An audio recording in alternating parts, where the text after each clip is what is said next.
Bismillah. Assalamualaikum warahmatullahi wabarakatuh. Innal hamdalillah nahmaduhu wa nasta'inuhu wa nastaghfiruh wa na'udzu billahi min shururi anfusina wa min sayyiati a'malina. Man yahdihillahu fala mudilla lahu wa man yudlil فلا هادي له أشهد أن لا إله إلا الله وحده لا شريك له وأشهد أن محمدا عبده ورسوله صلى الله عليه وعلى آله وأصحابه ومن تبعهم بإحسان إلى يوم الدين أما بعد.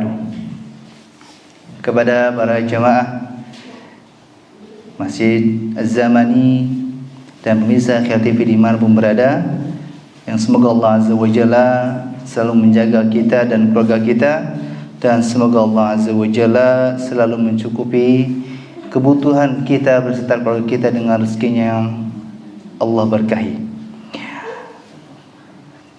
Pertemuan kali ini kita akan mencoba mempelajari solusi yang bisa kita lakukan menurut syariat ketika kita sedang dalam kondisi tidak punya uang atau kita sedang dalam kondisi kesusahan. Karena saya rasa bukan hanya kita yang ada di masjid ini, bukan hanya kaum muslimin yang sering ke masjid yang mengalami kondisi kesulitan keuangan. Bisa jadi mereka-mereka yang jarang ke masjid pun pasti minimalnya pernah mengalami yang namanya kondisi susah. Saya ingin memberikan suatu ilustrasi bahwa sekali lagi barangkali ada yang mau sholat tahiyatul masjid barangkali, gitu kan. Nanti kalau sholatnya tengah-tengah mungkin malu. Baik, ketika kita mau makan, kalau kita yang bahas adalah perbedaan cara kita ketika mau makan, itu sudah hal yang biasa. Saya ketika mau makan, saya panggil istri saya, tolong siapkan makanan. Tapi bisa jadi bapak atau ibu ketika mau makan ngambilnya kuali, masak dulu. Ada yang diantara mereka nggak ngambil kuali, nggak ngambil piring, ngambilnya handphone, pesan melalui online, ya, melalui berbagai macam aplikasi yang menyediakan fast food, makanan cepat. Itu sudah hal yang biasa. Berbeda orang, berbeda sikap. Tapi yang akan saya bahas dalam masalah ini bukan hanya itu. Yang akan saya bahas adalah ketika kita mau makan, ketika kita sudah punya piring, kita sudah ngambil kuali, kita sudah memegang handphone, pertanyaannya, apakah yang akan kita ambil untuk kita makan sama? Itu yang akan kita bahas. Kita akan menyamakan dulu pemahaman soal makanan yang kita akan makan. Ketika saya mau makan ngambilnya roti, boleh atau tidak? Boleh. Ketika bapak mau makan ngambilnya singkong, salah atau tidak? Tidak. Tapi kenapa ketika kita tidak punya uang masih ngeluh padahal kita punya makanan? Kenapa kita ketika tidak punya uang masih ngeluh padahal di rumah beras masih ada? Kenapa ketika kita tidak punya uang padahal kita dalam kondisi yang sehat, kondisi yang aman?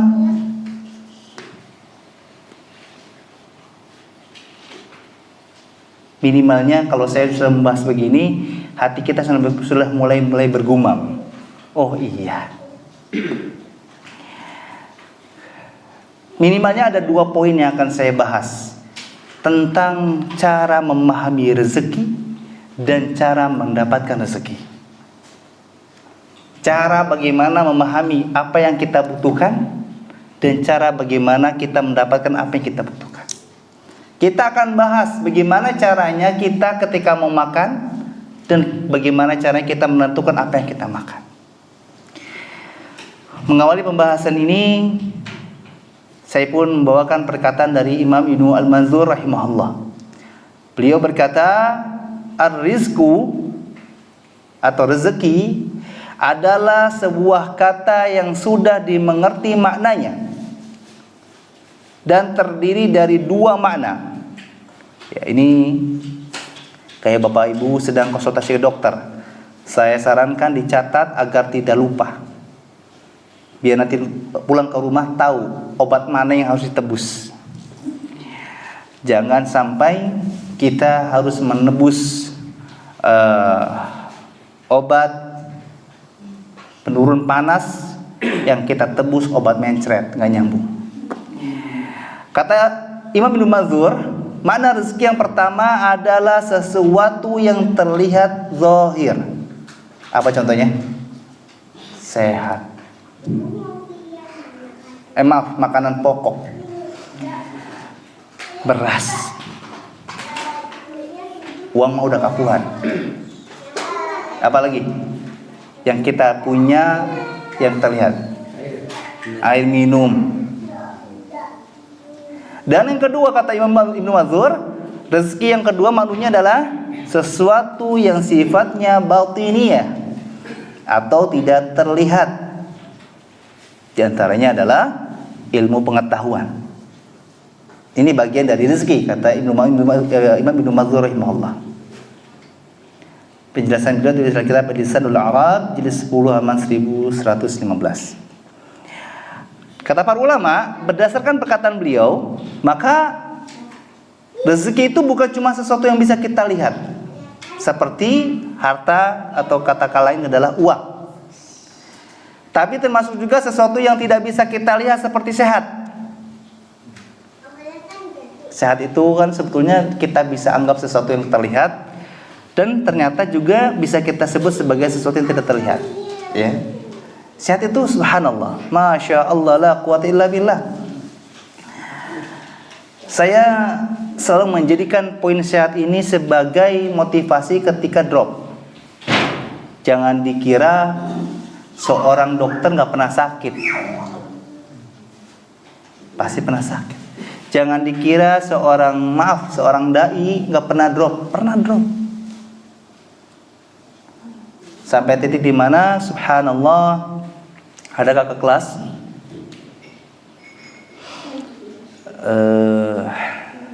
sudah lama tidak bertemu. Dia angkatan pertama di As-Sunnah, saya angkatan 7. Setahu saya beliau satu angkatan dengan Ustaz Aziz Rahman, Ustaz Budi Marta ya. Subhanallah, ada seorang angkatan dari angkatan beliau yang ketemu di jalan, dia nyumput, merasa minder. Singkat cerita, ternyata beliau malu karena kondisinya sudah tidak seperti dulu. Istrinya sudah tidak menggunakan syar'i hijabnya, hanya menggunakan daster. Beliau pun demikian. Berawal dari apa? Dari kondisi ketika sakit. Akhirnya beliau menjual semua yang dimiliki, sampai kepada hijab-hijab cadarnya pun dijual hanya untuk menebus obat.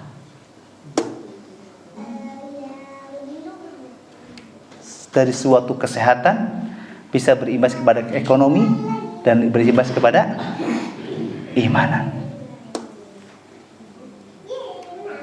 Sehat itu luar biasa. Wa haula wala quwwata illa billah. Makanya bukan hanya harta yang kita akan menjadikan tolak ukur sebagai nikmat. Kita bisa mendapatkan ilmu dari membaca buku, mendengarkan kajian, mendapatkan nasihat. Itu pun bagian dari rezeki. Di sini saya sengaja bicara pelan-pelan agar jemaah yang hadir pulang bawa oleh-oleh. Jangan seperti orang yang bayar seminar puluhan juta, di situ cuma ngadu ngobrol, ngopi, pulang. Dan padahal ternyata realitanya tidak ada ceritanya orang ikut seminar ngobrol tuh nggak ada. Karena mereka merasa punya effort, punya upaya, dia ngeluarin biaya untuk pendaftaran, nggak mungkin dia pulang tanpa ngeluarin mendapatkan ilmu.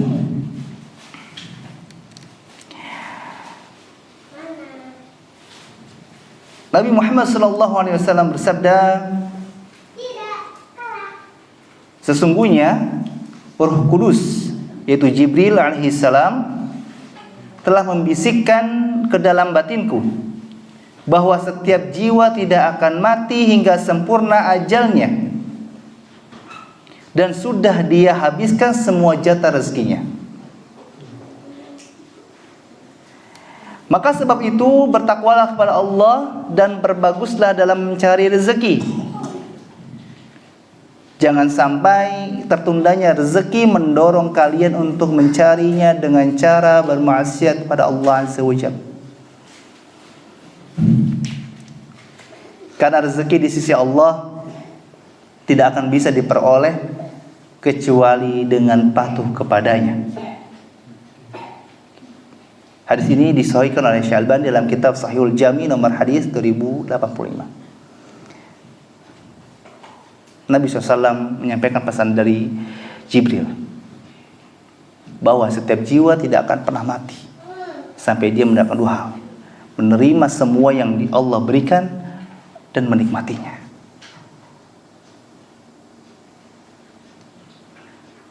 Dan Nabi SAW mengatakan, jangan sampai tertundanya rezeki menjadi sebab kalian mau dan berani mencarinya dengan cara bermaksiat kepada Allah Azza wa Jalla. Karena Bapak Ibu silakan bisa tanya kepada teman-teman yang melakukan kejahatan, melakukan keburukan, pasti alasannya apa? Kepepet, terdesak. Ini diantara bentuk sempurnanya Islam. Dari istilah pun sudah terbukti bahwa pesan Nabi SAW dari Jibril, jangan sampai tertundanya rezeki menjadi sebab kalian berani menerabas rambu-rambu yang Allah larang.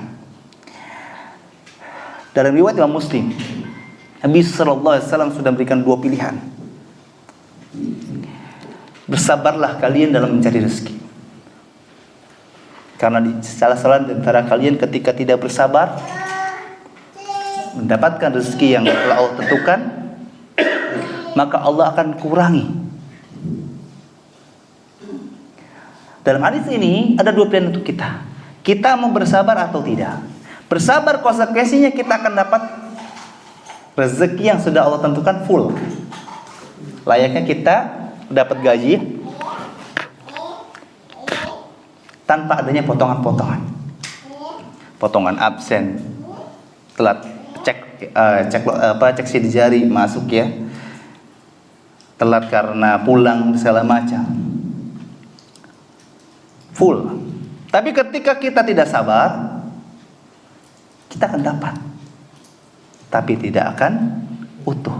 Makanya maaf, ini pelajaran bagi mereka yang berani korupsi. Maaf, dengan berbagai macam jabatannya, memang mungkin nominalnya besar, tapi kalau kita tahu rezeki yang sudah Allah tentukan untuk dia tidak segitu, lebih besar dari itu. Namun karena dia tidak sabar, berani mengambil jalan pintas, apa yang didapatkannya tidak utuh.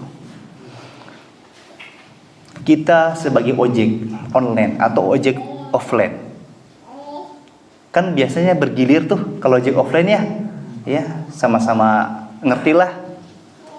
Tapi karena dia sedang ke belakang atau sedang ke rumahnya, padahal nggak lama, yang harusnya kita itu setelah dia, tapi karena ada orang yang mau naik ojek dan dia tidak ada, kita ambil tanpa adanya konfirmasi. Mak, ini dia teman saya, kalau ibu mau, bapak mau, tunggu sebentar. Dia ambil, ketika sudah giliran dia ngambil jatah orang lain, dia kembali lagi ke pangkalan, ada orang datang, kan jatah dia. dia ambil lagi. Dia mungkin dapat 2 orderan, tapi hak yang Allah telah tentukan untuk dia nggak segitu harusnya. Itu rumus. Di sini kita sudah diajarkan oleh Nabi SAW. Ini kita baru memahami rezeki, belum kita akan mempelajari cara-caranya. Sehingga ini pun pesan yang pernah saya sampaikan beberapa hari lalu. Mungkin ada sekarang hari apa? 4 hari yang lalu lah. Saya ngobrol dengan salah satu tokoh di Majalengka. Saya bilang, kemana aja Pak tidak kelihatan selama ini? Biasanya sebulan sekali ke rumah gitu-gitulah. Narikin iuran segala macam. Kok ini nggak kelihatan? Oh iya Pak Ustadz, saya tuh udah lagi banyak mendapat musibah. Kakak saya meninggal, anaknya saya rawat.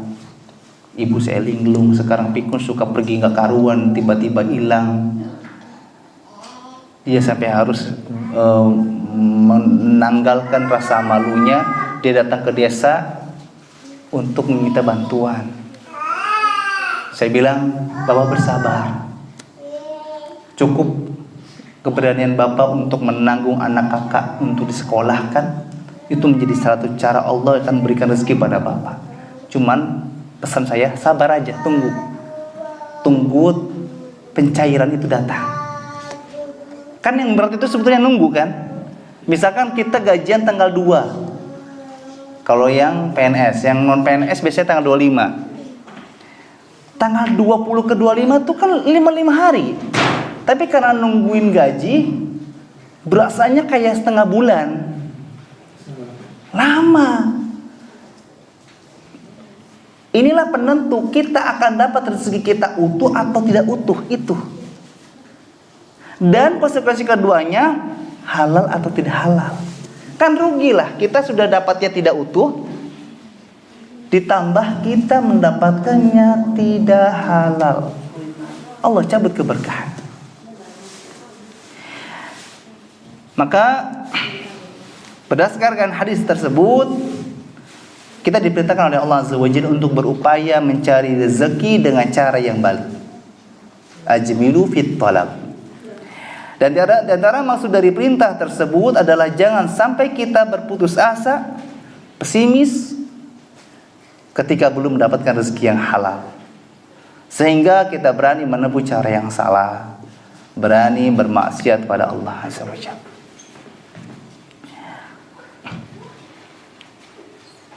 Maka berdasarkan hal tersebut juga ada 2 pandangan yang harus kita pakai dalam mencari rezeki. Ini bagi kita yang mau dagang atau mau kerja, termasuk yang mau berbisnis. Pandangan pertama adalah kebaikan yang harus kita jadi kita harus fokus pada pandangan maslahat. Kata para ulama dalam fokus kepada kemaslahatan itu kebaikannya. Kerjanya baik atau tidak. Ini bakal bikin kita terporsir atau tidak. Lalu yang kedua, setelah kita melihat pandangan maslahat secara dunia berupa apa yang kita kerjakan itu baik atau tidak, maka kita menggunakan pandangan yang kedua adalah pandangan maslahat secara akhirat. Halal atau tidak, bisa ibadah atau tidak. Contoh misalkan kita punya peluang bekerja di pabrik. Kita lihat yang diproduksinya halal atau tidak. Oh, pakaian halal insyaallah. Terlepas yang kita produksi misalkan kayak di garmen, kolor misalkan. Ya kan ini suatu hal yang aghlabiyah. Orang bisa pakai buat main bola, main voli, buat nongkrong di depan rumah, bebas. Nanti gimana kalau perempuan yang pakai keluar rumah, itu urusan nanti, itu bukan urusan kita. Karena umumnya pakaian ini boleh dipakai siapapun. Tapi masalah itu sudah terpenuhi. Oke, selesai. Tapi yang kedua, masalah akhiratnya. Kita bakal bisa ibadah atau tidak. Oh, ternyata ada di Majalengka yang memberikan peraturan kepada karyawannya, sholat Jumatnya digilir. Karyawannya ribuan, akhirnya dia dapat kloter sebulan sekali Jumatan. Berarti pandangan secara akhirat tidak terpenuhi berdasarkan hadis tadi. Apa solusinya? Keluar. Atau jangan terima lowongan tersebut. Jangan terima panggilan kerja tersebut. Karena nanti nggak termasuk dalam ajmilu fit talab.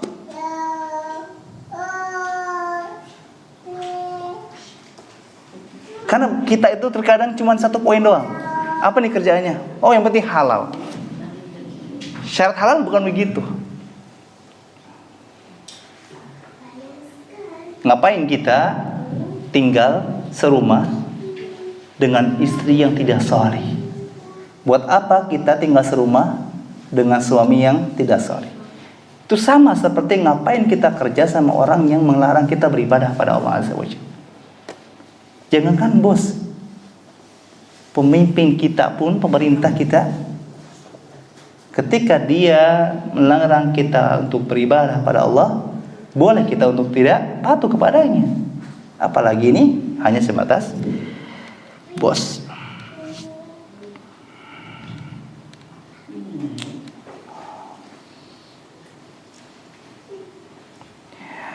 Kemudian Imam Ibnu Qayyim rahimahullah berkata, Nabi Muhammad sallallahu alaihi wasallam menggabungkan antara maslahat dunia dan maslahat akhirat dalam sabdanya tentang bertakwalah kalian kepada Allah dan tempuhlah cara yang baik dalam mencari rezeki.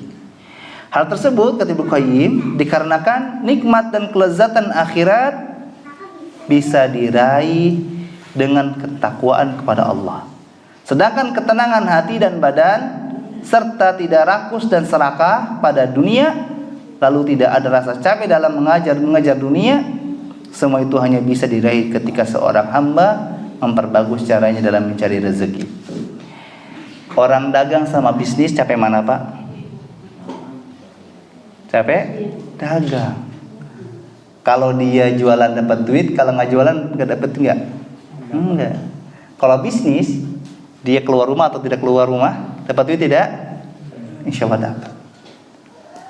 Di sini Ibnu Qayyim memberikan suatu opini yang sangat luar biasa. Fokus kita kepada maslahat dunia dan maslahat akhirat. Karena kalau kita berbicara mendapatkan keberkahan, itu berkaitan dengan ketakwaan kita kepada Allah Azza wa Jalla, yaitu kepada maslahat akhirat. Tapi kalau kita bisa menggabungkan dua poin tadi, kita fokus pada pandangan akhirat, kita pun fokus pada pandangan dunia, insya Allah bukan hanya keberkahan rezeki, tapi sehat badan kita, nggak capek, nggak ringkih, insya Allah akan kita dapat. Karena kita terkadang hanya yang penting sehari kita dapat, selesai. Makanya kalau jamaah pernah, mungkin ya kalau yang masih muda-muda mungkin biasanya aktif mengikuti media sosial, itu banyak. Bahkan 2020 ketika saya ke Jogja, 2018 kita janjian dengan salah satu konten creator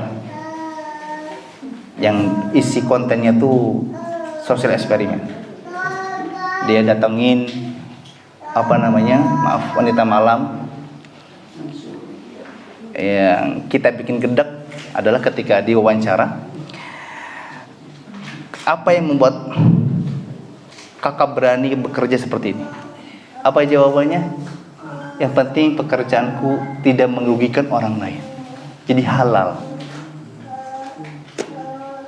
Jadi konotasi halal itu yang penting nggak ngerugiin orang lain, nggak mengganggu orang lain, itu halal.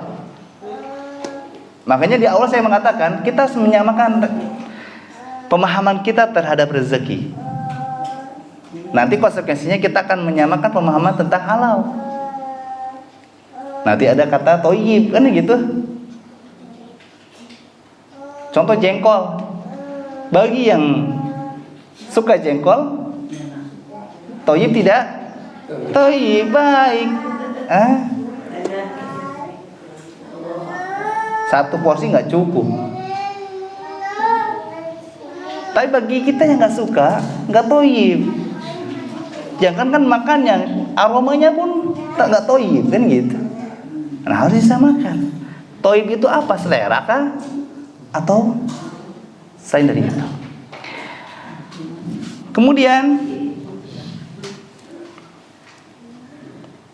Nabi Muhammad SAW bersabda, sesungguhnya seorang manusia mulai diciptakan dalam perut ibunya setelah diproses selama 40 hari. Ini hadis yang cukup sering dibacakan di beberapa pembahasan tentang penciptaan manusia. Dari hadis ini yang diriwayatkan Imam Muslim nomor hadis 4781, Imam Ibnu Katsir rahimahullah berkata, ada seseorang yang mengeluh kepada Imam Ibrahim bin Adham tentang anak yang banyak. Ini pelajaran bagi kita yang punya anak banyak. Tong pusing.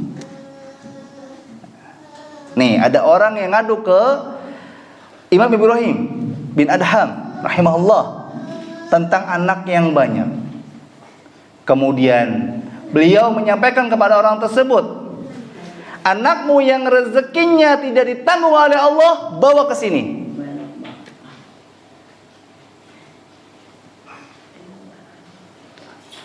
Maka orang tersebut langsung terdiam. Kitab Al-Bidayah wa Nihayah jilid 13 halaman 510. Kalau kita belum sadar, mungkin kita harus ketemu dengan orang-orang yang begini. Nasihat para salaf, sering-seringlah duduk dengan orang-orang yang soleh. Ingat, kategorinya adalah soleh, bukan ustaz. Karena orang soleh ini akan berani membuka kesalahan kita dan memperbaikinya. Karena yang kita harus yakini bahwa orang yang memberikan nasihat itu, sebagaimana kata ulama, nasihat adalah sesuatu yang diberikan kepada seseorang yang diinginkan kebaikannya. Ya, meskipun banyak orang yang ingin memberikan nasihat tapi caranya tidak tepat. Coba ini kalau orang ini datangnya enggak ke Imam Ibrahim bin Adham, kita ngeluh ke teman tetangga, ripuh ya mah, anak orang loba, kau masih laletik, kumaha sakolana, enggak supaya kakak pati asuhan kan, misalkan begitu, bisa ada kemungkinan kompor itu muncul. Sok, kayak kalau ada di antara anak-anak kalian yang tidak ditanggung rezekinya oleh Allah, bawa ke sini, saya urusin. Berdasarkan hadis tadi tentang Allah ciptakan 40 hari sekian jadi sekian, 40 hari ini jadiin terus sampai di 40 terakhir Allah tentukan tentang 4 perkara. Di antaranya rezeki, hidupnya belangsak atau bahagia. Katanya kita muslim, masih tidak percaya dengan Allah. Padahal ini baru muslim loh, belum mukmin. Kalau muslim salah masih dimaklumi. Kalau udah mukmin tidak. Allah Azza wa Jalla berfirman dalam surah yang sering kita dengar, dan tidak ada satupun makhluk yang bergerak, yang bernyawa di bumi ini, melainkan semua rezekinya sudah dijamin oleh Allah Azza wa Jalla. Dia Allah yang mengetahui tempat keberadaan rezekinya dan tempat penyimpanannya. Semua tertulis dalam kitab yang nyata. Ini Lauhul Mahfuz. Surah Hud ayat 6. Ayat ini ditafsir oleh salah seorang mufassir, yakni Syekh Abdurrahman As-Sa'di rahimahullah. Maksud dari ayat tadi, sudah isya ya? Belum. Baik. Syekh Abdurrahman bin Nasir As-Sa'di rahimahullah menjelaskan ayat tersebut. Ini aji penjelasan ini. Maksud dari ayat tersebut, kata Allah, semua yang merayap di muka bumi berupa manusia, binatang darat ataupun laut, maka Allah telah menjamin rezeki untuk mereka. Rezeki mereka telah menjadi kewajiban Allah, dan Allah mengetahui tempat berdiamnya binatang tersebut dan tempat penyimpanannya. Maksudnya Allah mengetahui tempat berdiamnya binatang-binatang tersebut, baik itu di kandang, baik itu di sarang pohon misalkan, yaitu tempat tinggalnya serta tempat perlindungannya sekalipun. Ketika dia misalkan ada hewan buas yang bakar bisa membahayakan, dia akan bersembunyi meskipun bukan tempat tinggalnya dia. Allah tahu. Sehingga ketika sudah tahu, Allah sudah akan bisa menunaikan rezeki untuknya. Ini di antara keutamaan ilmu. Orang yang puasa, ketika kecil kita puasa karena cuman patuh pada orang tua. Sebelumnya kita tidak diberikan pemahaman puasa itu begini. Dapat pahala tidak? Dapat. Tapi tidak dapat pahala ilmu yang kita amalkan. Tingkat ilmunya beda nih.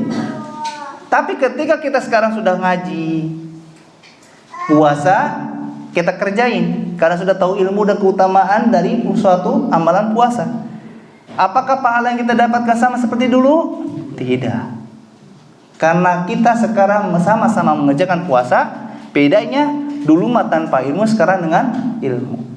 Dulu kita ketika masa-masa masih 0 bulan, baru dilahirkan oleh ibu kita, kita sudah diajarkan tentang tauhid oleh Allah Azza wa Jalla.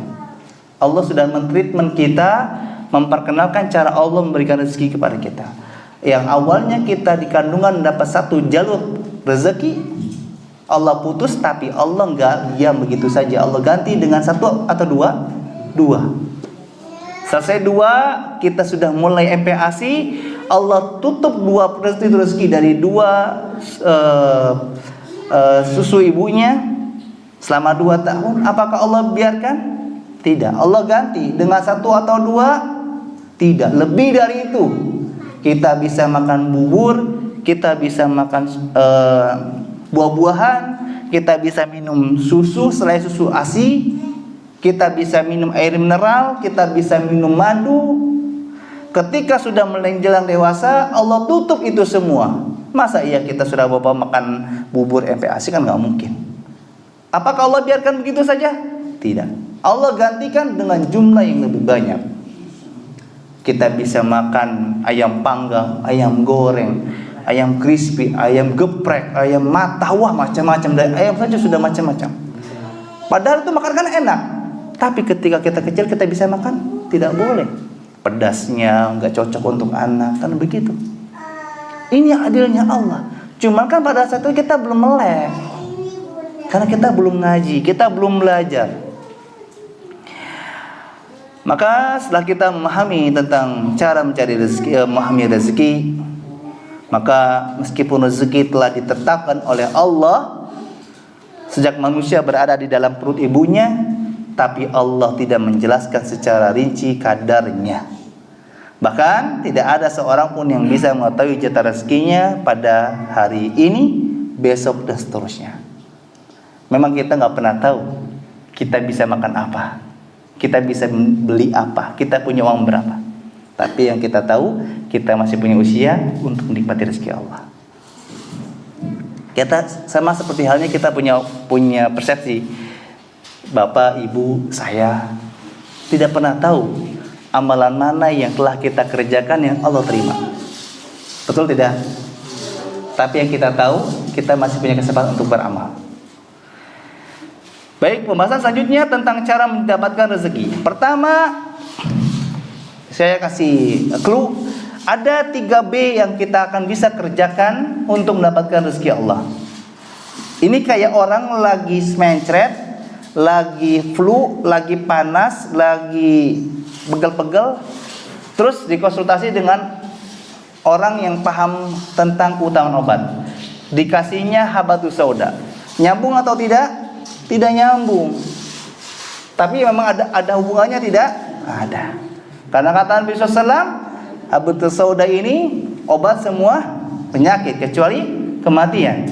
Atau selain dari madu, obat adalah madu. Kata Nabi SAW, madu adalah sebaik-baik obat. Bagi kita nggak nyambung, mencet kasih Habatus Sauda nggak nyambung.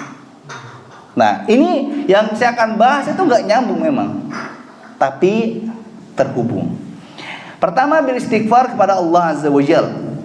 Sebagaimana Allah Azza wa Jalla berfirman, maka aku berkata kepada mereka, mohonlah ampunan kepada Rabb kalian, sesungguhnya Dia Allah Maha Pengampun. Niscaya Dia akan menurunkan hujan yang lebat dari langit kepada kalian, dan Dia akan memperbanyak harta serta anak-anak kalian, dan menyuburkan kebun-kebun milik kalian, serta mengadakan sungai-sungai untuk kalian. Quran Surah Nuh ayat 10 hingga 12. Inilah yang membuat di zaman salaf, di antaranya pengikutnya Imam Hasanul Basri melongo. Melihat gurunya yang ini antara emang cerdas atau pengetahuan yang terbatas. Ada orang yang datang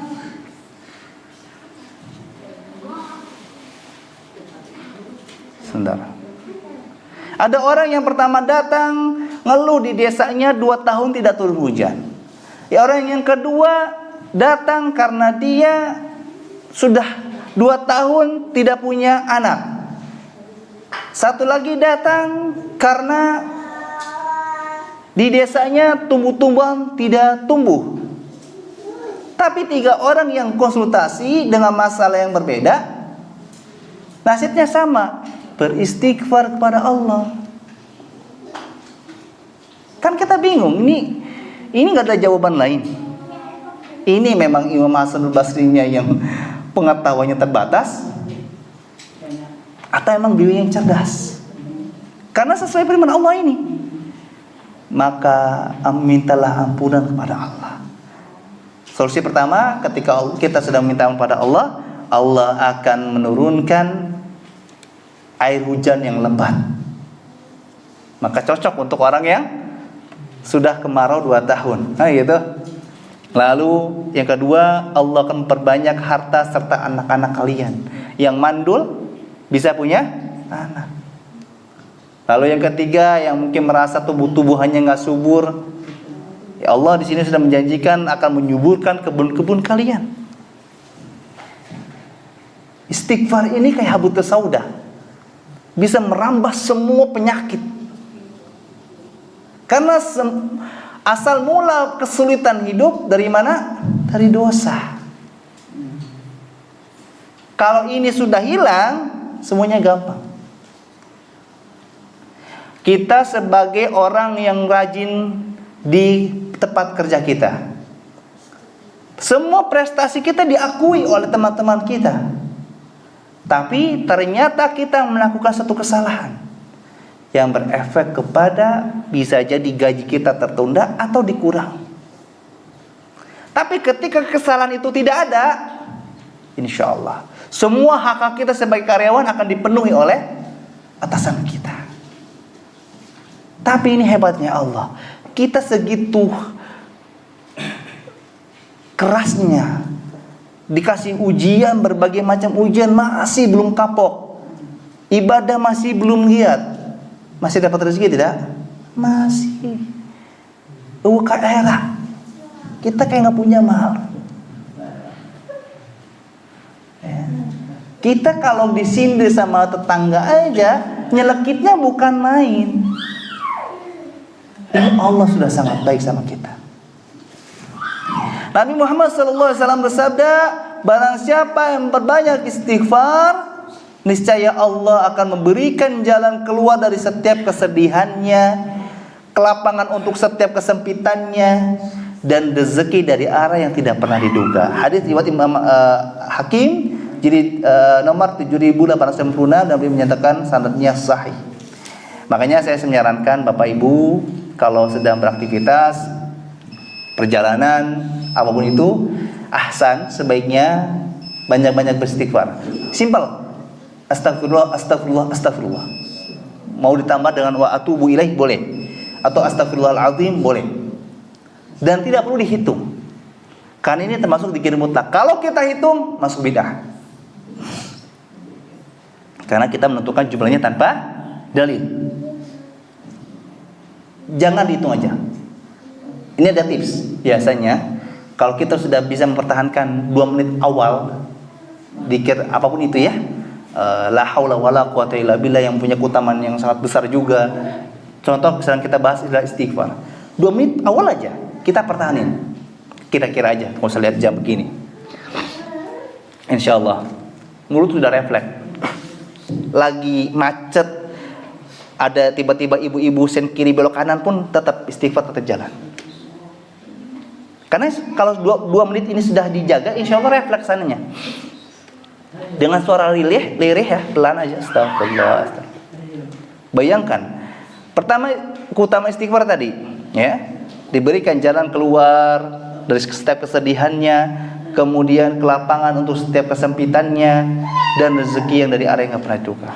Dan kata Nabi SAW dari yang lain, seorang hamba akan bahagia dari istighfar yang dibacanya ketika di akhirat. Ketika Allah perlihatkan semua pahalanya, hamba tersebut bertanya, dari manakah ini? Lalu dijawab, ini adalah dari istighfar yang kau baca. Kita aja nemu uang 10.000 di kantong yang habis cuci, senang nggak? Senang, apalagi lagi nggak punya duit. Meskipun sudah recek digitu-gituin ya, setrika, senang itu 10.000. Gimana kalau tiba-tiba kita diperlihatkan di akhirat sesuatu yang nggak pernah kita lakuin tanpa sadar, ternyata ini bermanfaat. Kita lanjutkan sedikit lagi. Kemudian inilah kenapa kita diperintahkan untuk istighfar. Karena Nabi SAW juga bersabda, innal abda la yuhramu rizqa bidzanbin yusibu. Sesungguhnya seorang hamba bisa terhalang dari rezekinya disebabkan oleh dosa yang diperbuatnya. Al-Jami' As-Saghir nomor 4245, dan Imam Syafi'i menyatakan hadis ini sahih. Dosa itu seperti nikotin, akan merusak si penggunanya perlahan tapi pasti. Orang yang merokok bukan berarti dia tidak sakit, tapi dia sedang menyimpan masa sakit. Makanya di sini pertama cara mendapatkan rezeki adalah istighfar. Fokus saja dulu untuk dosa-dosa kita. Kemudian cara yang kedua adalah bertakwa. Ingat, pertama beristighfar, yang kedua bertakwa. Nabi Muhammad SAW bersabda, at-taqwa hahuna, wa yusiru ila sadrihi thalatha marrat. Takwa itu ada di sini. Takwa itu ada di sini. Takwa itu ada di sini. Nabi SAW menunjuk, berisyarat dengan tangannya menunjuk dada dan mengatakan, takwa itu di sini, takwa itu di sini. Takwa itu bukan di sini. Takwa itu bukan di gamis. Takwa itu bukan di sarung.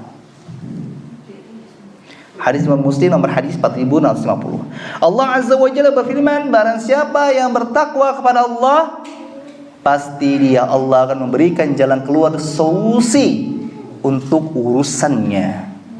Dan Allah akan memberinya rezeki dari arah yang tidak pernah disangka. Surah At-Talaq ayat 2-3. Imam Ibnu Rajab rahimahullah menjelaskan maksud dari ayat tersebut. Seandainya seluruh manusia memperhatikan ayat ini,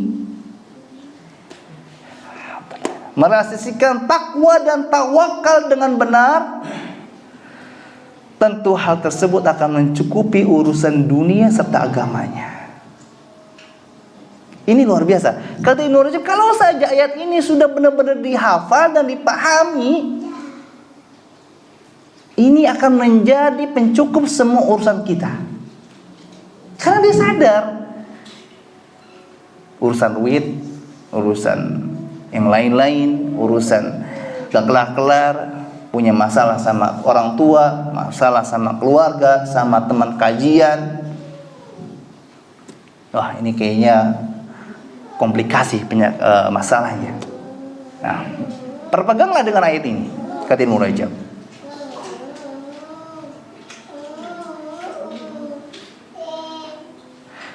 Karena Allah Azza wa Jalla berfirman, dan kalau saja para penduduk negeri beriman dan bertakwa, pasti kami Allah akan melimpahkan kepada mereka keberkahan dari langit dan bumi. Tapi ternyata mereka mendustakan ayat-ayat kami, maka kami siksa mereka sesuai dengan yang telah mereka kerjakan. Ini sebetulnya solusi untuk para penduduk masyarakat yang ingin sejahtera. Jangan hanya fokus pada pemimpin, karena sini Allah sudah menjamin kalau saja semua penduduk negeri bertakwa, beriman, pasti Allah akan melimpahkan keberkahan dari langit dan bumi. Ini langit bumi loh. Quran surah Al-A'raf ayat 96. Dan yang terakhir, setelah kita mengetahui cara mendapatkan rezeki dengan beristighfar dan bertakwa, maka yang ketiga adalah bertawakal.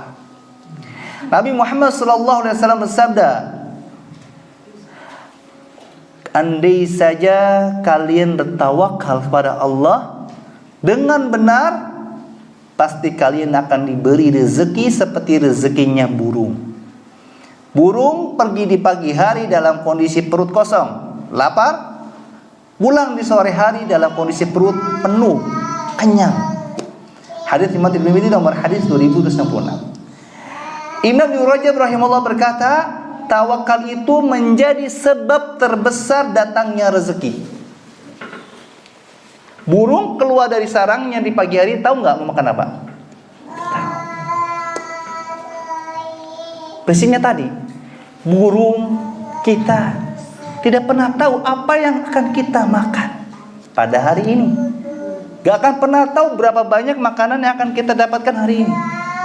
Tapi burung punya prinsip, meskipun saya gak pernah tahu apa yang akan saya makan, yang penting saya keluar.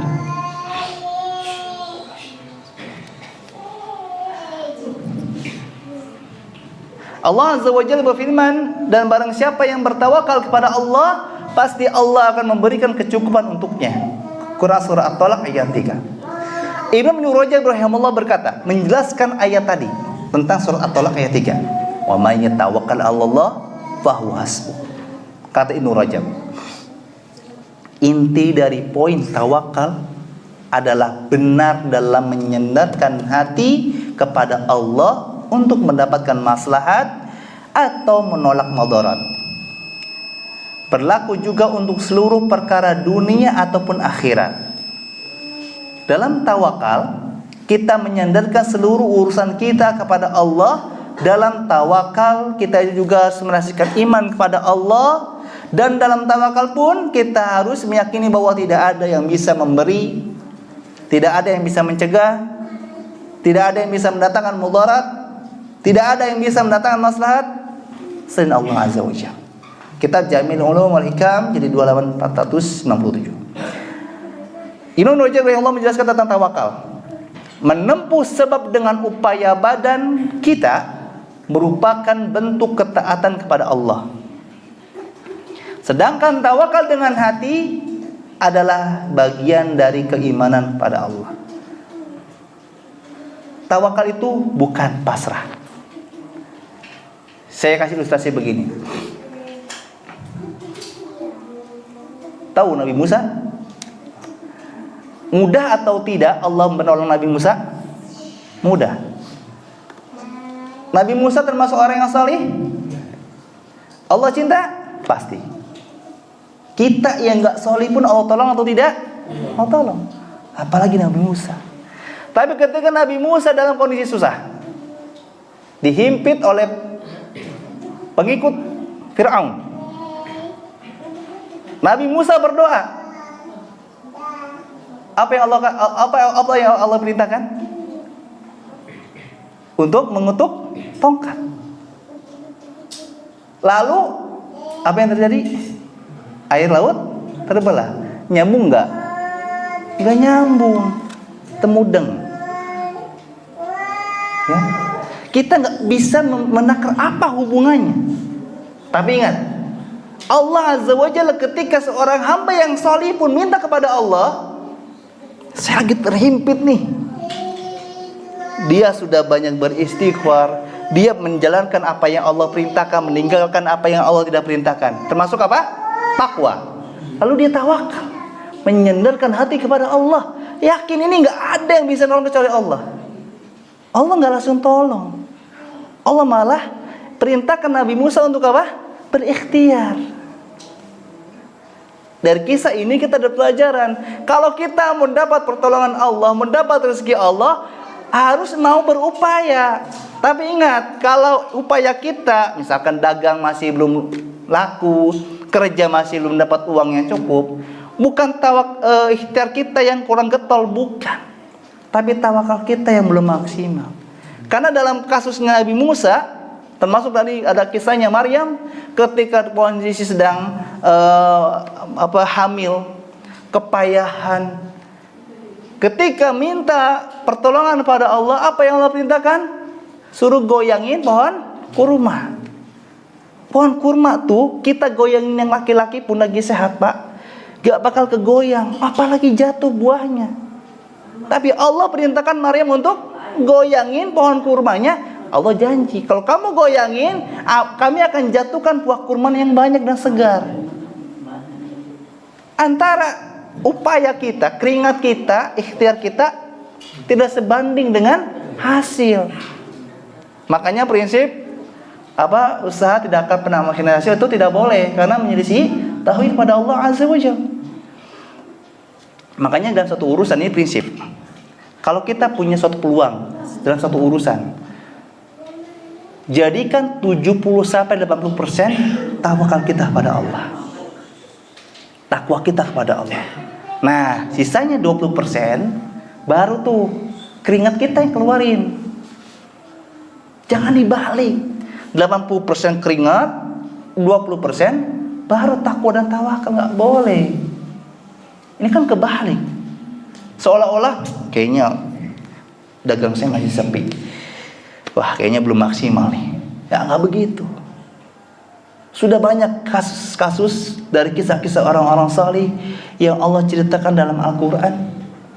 Kita diajarkan bahwa Allah tuh ingin melihat upaya dulu aja. Kita akan lebih senang dengan anak yang cuman minta, atau dengan dia minta tapi dia berlakuan baik. Pasti kita akan lebih senang memberi apa yang diminta oleh anak kita yang dia memperlakukan baik. Dia patuh, dia mengerjakan apa yang kita perintahkan. Allah ingin ketika kita minta ada effort, ada upaya. Lihat burung, dia keluar aja, keluar. Kalau kita tanya burung misalkan mau kemana, nggak tahu. Tapi balasan dari upaya itu disendarkan dengan tawakal pada Allah yang maksimal, sama dengan rezeki yang melimpah. Apa bukti melimpahnya? Dalam hadis ini Nabi SAW menyebutkan perutnya kosong berangkat, pulang kenyang. Gak cuma makan, Pak, tapi kenyang. Tandanya sedikit atau banyak? Banyak. Ketika kita tidak punya uang, beristighfar pada Allah dengan berbagai macam aktivitas kita. Lalu kita bertakwa kepada Allah. Karena banyak orang yang kalau sudah kepepet, segala dihantam, sat nggak peduli. Makanya nanti ada hadis Nabi SAW mengatakan, sebenarnya ada, tidak saya sempat bawakan. Di akhir zaman ada orang yang sudah tidak lagi peduli dari mana dia dapatkan, dari yang halal atau dari yang haram. Sebagai penutup, kalau kita merasa hidup kita sering susah, kita sering nggak punya uang, sering terbatas, beras sering habis, ya, maka ingat kata Allah Azza wa Jalla, dunia itu fana atau abadi? Fana. Maka semua yang berkaitan dengan dunia akan fana. Contoh, mobil itu bakal rusak atau tidak? Rusak. Motor itu bakal rusak atau tidak? Rusak. Maka semua yang berkaitan dengan motor dan mobil akan rusak. Businya lah, lampunya lah, kabelnya lah, sekalipun mesinnya. Ada makanya di istilah apa? Turun mesin. Karena semua yang kita hadapi di dunia ini akan fana, maka semua yang kita alami termasuk ujian hidup akan berakhir juga. Tenang, gak akan selamanya susah. Meskipun kita tidak boleh memahami dunia itu berputar. Apa maksudnya roda hidup itu berputar? Berarti ada yang kaya lalu miskin, gak gitu juga. Tapi Allah Maha Adil. Karena tidak semuanya hidup kaya itu enak.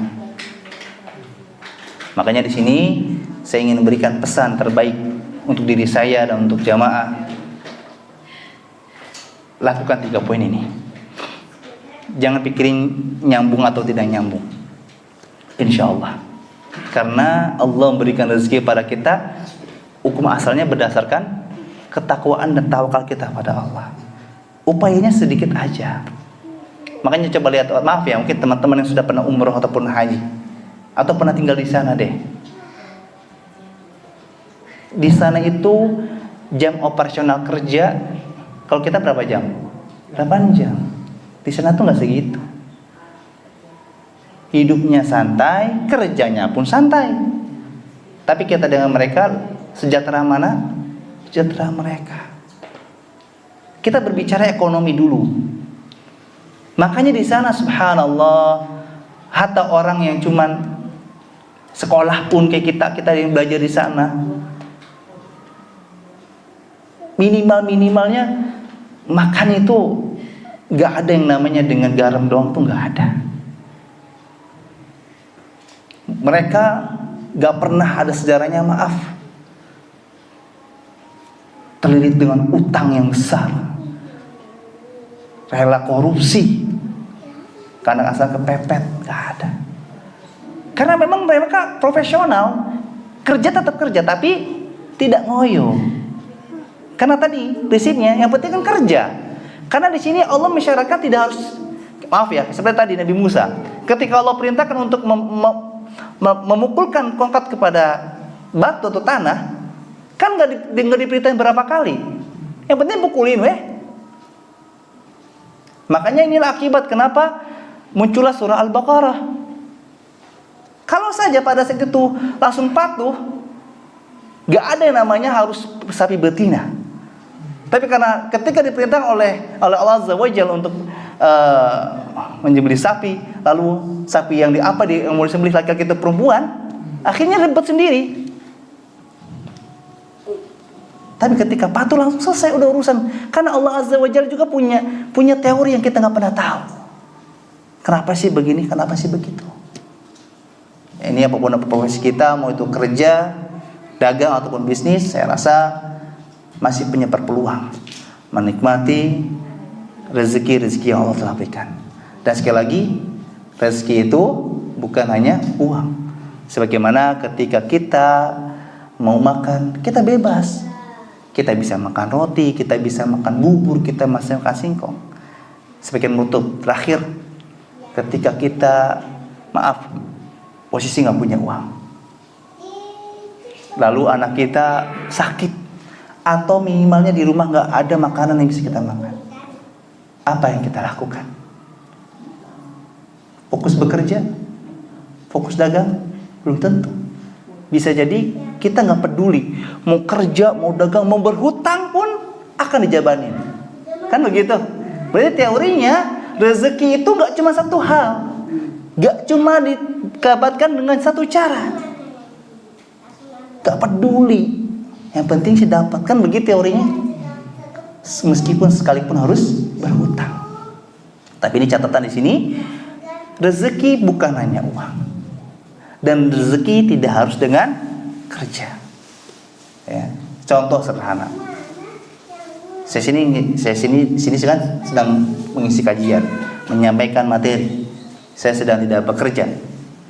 Saya nggak minta, tapi saya dapat minuman. Makanya satu hal yang harus kita pahami, rezeki juga ada yang sifatnya mutlak. Yang kita kerja atau tidak kerja, kita akan dapatkan. Subhanallah, ada suatu kisah yang saya dapatkan dari Ustaz Khalid. Dulu anak pernah lihat, ada tetangga anak. Tuh dia pengen sekali yang namanya diajak jalan-jalan sama anaknya. Suatu ketika anaknya sibuk dan menyempatkan untuk bawa orang tuanya ini jalan-jalan. Di suatu toko dia lihat ada makanan enak. Dia bilang sama anaknya, "Nak, Bapak pengen ini." Tapi dengan kondisi anak yang mungkin nggak punya uang yang cukup untuk membelinya, atau merasa bapak ini sudah usia segini nggak cocok untuk makanan ini, akhirnya nggak dibelikan. Dia pulang, nyampe rumah sore menjelang malam, dia kedatangan tamu, yaitu tetangganya. Datanglah bertamu dan membawa makanan yang pernah dimau oleh dia tadi siang. Ketika dia datang ke rumahnya bertamu, membawa bingkisan tersebut dan isinya makanan yang dia mau, dia langsung makan dan meninggal dunia. Allah Azza wa Jalla sudah menjanjikan seorang hamba tidak akan mati sampai dia mendapatkan rezeki dan menikmatinya. Itu rezeki memang sudah ditentukan oleh dia, meskipun nggak didapatkan dengan cara beli, tapi dengan dikasih.